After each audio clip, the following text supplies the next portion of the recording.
They told you the serpent was your enemy, a symbol of sin, a tempter of your downfall. But what if that was never true? What if the serpent isn't the villain of the story, but the hidden truth within it? You weren't cast out of paradise. You were cast inward, on a journey of consciousness awakening. And the serpent is your guide. In the Eden myth, they taught us only one version. But look closer. The serpent brought gnosis. The forbidden fruit opened eyes. The moment Eve ate, she saw. She wasn't cursed with sin. She was activated. Illumination entered. The dream was broken. The garden wasn't lost. It transformed. For millennia, one of the greatest manipulations in human history has been planted in our collective consciousness. The serpent of the Garden of Eden wasn't the villain of this story. It was the misunderstood hero, the bearer of the purest gnosis that ever existed. While entire generations were taught to fear that being who offered knowledge, few realized they were being pushed away from the very essence of consciousness awakening. True spirituality was always there, whispering through that ancestral symbol that connects all mystics and seekers of illumination. The narrative we know is just the surface of something much deeper and transformative. When Eve approached the tree of knowledge, she wasn't being tempted toward evil. She was being invited to the most sublime awakening a soul can experience. The serpent didn't offer sin. It offered consciousness. It didn't bring curse. It brought pure transformational energy.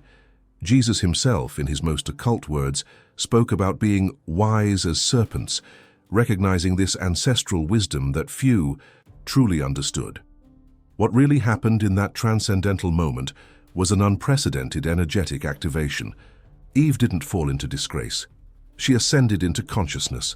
Her eyes opened not to sin, but to the multidimensional reality that had always been present.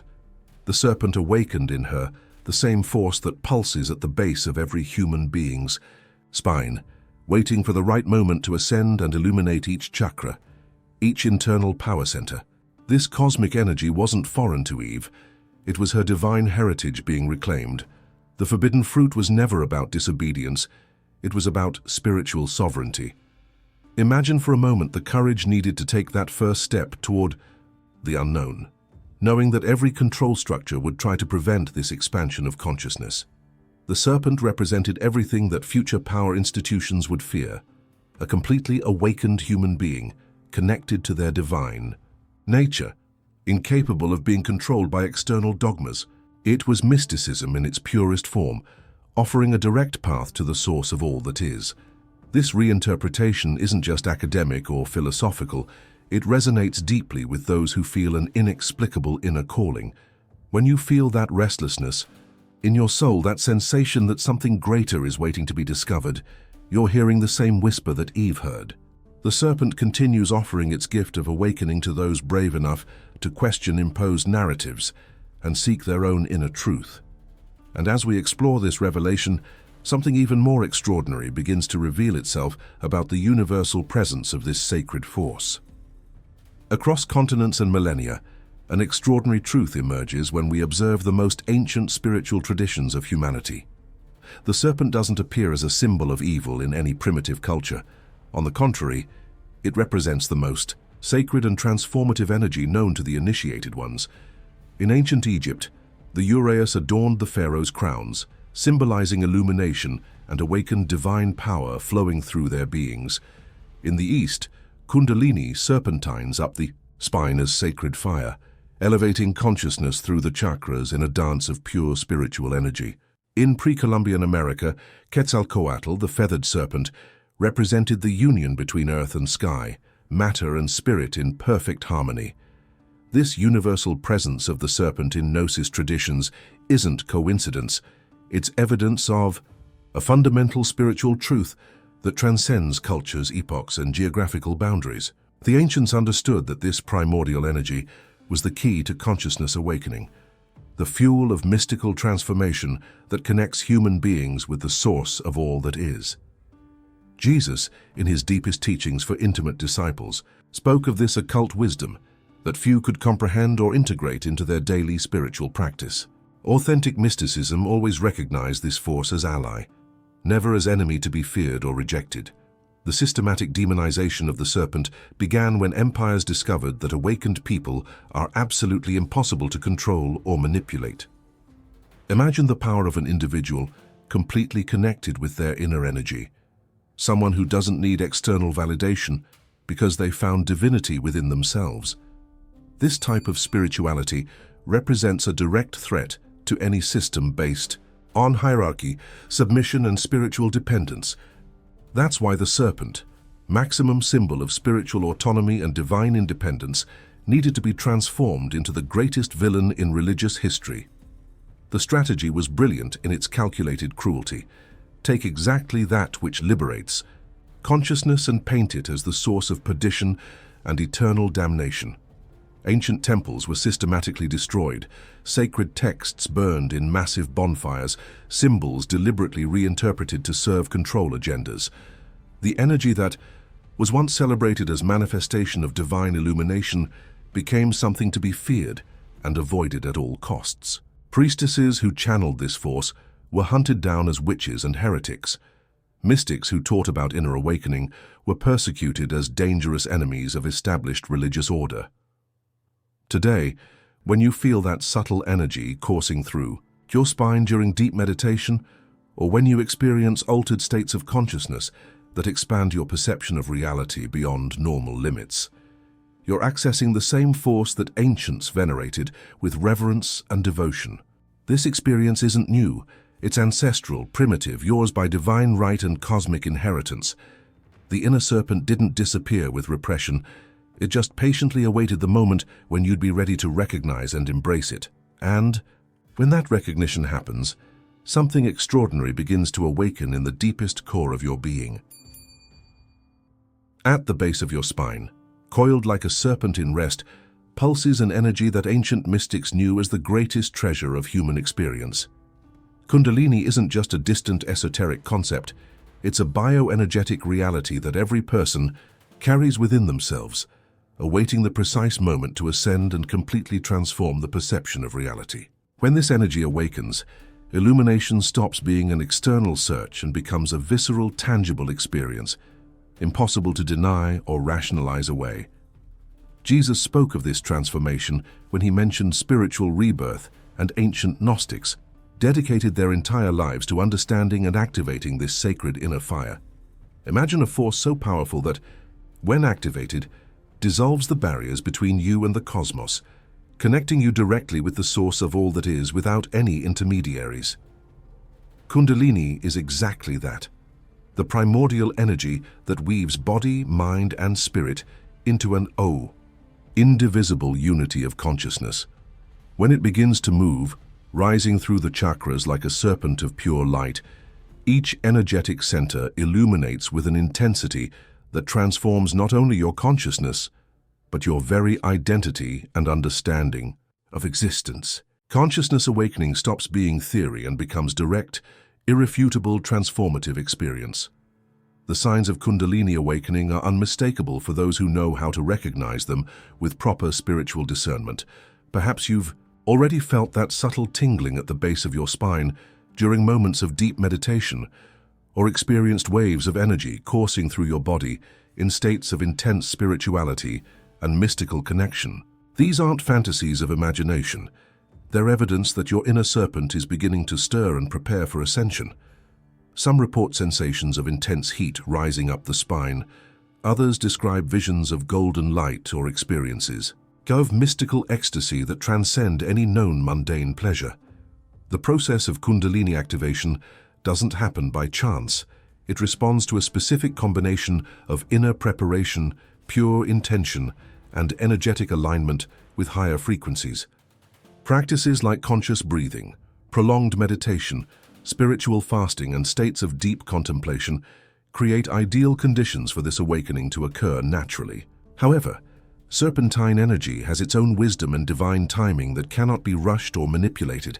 It cannot be forced through techniques alone, only invited through a life dedicated to spiritual growth and detachment from material illusions and ego desires.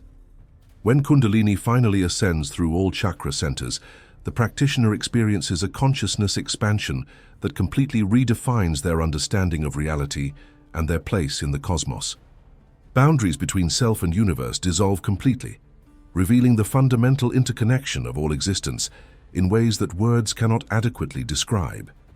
States of spiritual ecstasy alternate with moments of crystal clarity, where occult truths reveal themselves with devastating simplicity and undeniable authority. This transformation isn't temporary. It permanently alters the individual's energetic structure, establishing a new foundation of perception that never returns to the previous state of spiritual dormancy. And it's precisely this irreversibility of awakening that certain institutions have feared throughout history. The darkest story in human history isn't told in history books. It's hidden in the deliberate transformation of sacred symbols into objects of absolute terror and religious persecution. When religious institutions realized that awakened people were impossible to control through traditional means, they elaborated a devastatingly effective psychological strategy that would span centuries. The serpent, which for millennia represented gnosis and direct illumination without intermediaries, was systematically demonized and transformed into the very incarnation of evil itself. This wasn't a natural evolution of beliefs. It was a calculated manipulation designed to keep masses dependent on spiritual intermediaries, incapable of accessing their own inner divinity. Fear became the most powerful control tool ever invented by those who sought to dominate human consciousness. Think about the perverse genius of this strategy. Transform exactly that which liberates human consciousness into the greatest object of religious terror and spiritual phobia. Kundalini energy, which Jesus knew intimately and Christian mystics practiced in absolute secrecy, was reinterpreted as demonic force requiring exorcism. Consciousness awakening, the most sublime experience a human being can live, became synonymous with spiritual possession and satanic influence. Millions of people were taught to fear their own divine essence, creating an internal disconnection that persists even today in modern spiritual seekers. Authentic spirituality has always been a direct threat to systems based on hierarchy, submission, and spiritual dependence on external authorities. Imagine a world where every person understands their direct connection with the source of all that is, where nobody needs intermediaries to access the sacred mysteries of existence. This scenario represents the complete end of any power structure based on spiritual ignorance and religious manipulation. That's why true mysticism was pushed into the shadows, its symbols systematically distorted, its practitioners relentlessly persecuted as heretics and enemies of established order.